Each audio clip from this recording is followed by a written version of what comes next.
viskas praktiškai buvo pradžia tada, kada vyrus gaudė į rekrutus. Tarnyba kiek trūko į rekrutus? 25 metų. Nu, ir sako, buvo gavus tokia istorija, kad vyras bėga, sako, nebeišbėga. Ir kaip sakyti, ten buvo krūmus, kas ten buvo, jis krita, sako, Dieve, jeigu jau, sako, išlips, neišlips viską. Ir užėjai, sako, rūkas, ir jie praėjo, jis lips. Ir tai pastatė, buvo sparmus, tą tunelį Nazarėtį, tas raudonis. Jis dabar šiolai kaip patys Federant bažnyčiai. Nes jis buvo, turbūt aš bijau apsirikti, kažkur tai 1976 metais ar 7 jinai buvo išlaužta.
Buvo pastatyta mažoji koplytėlė, paskui buvo apkalta skarda, o dabar dar ta skarda, dar apkalta yra medžio, viduje ta medinė. Tai yra pagalvoti apie amžius.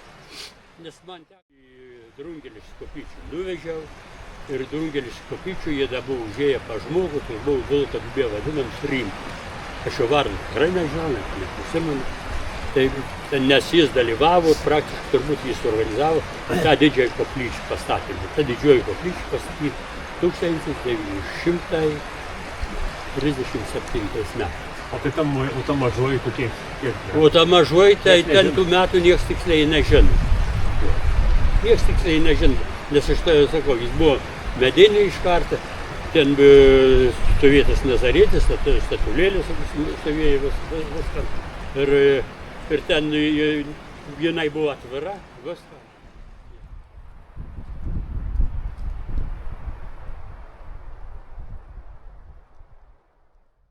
O ta mažoji kokie? O ta mažoji, tai ten tų metų nieks tiksliai nežino. Nieks tiksliai nežino, nes aš tai sakau, jis buvo medinė iš karto, ten buvo stovėtas Nazarėtis, statulėlės stovėjo viskas. Ir ten jinai buvo atvira, viską. Ir ten buvo įdėti paskui tie metaliniai tokie kaip vartukai, jie ne aukšti, bet kalviškų būdų suviryti, viską. Aukų dėžutė vidury miškų. Tie miškai praktiškai užaugo vėliau. Ten matomai tuo laiku, kada tas visas bėgis buvo, ten buvo krūmus, ten tarp kitų aš irgi ten žmonės sakė, yra pamatai. Ir buvo, kaip sakant, dirbama žemė. Taip kaip dabar ir čia žiūrint, į tą mišką.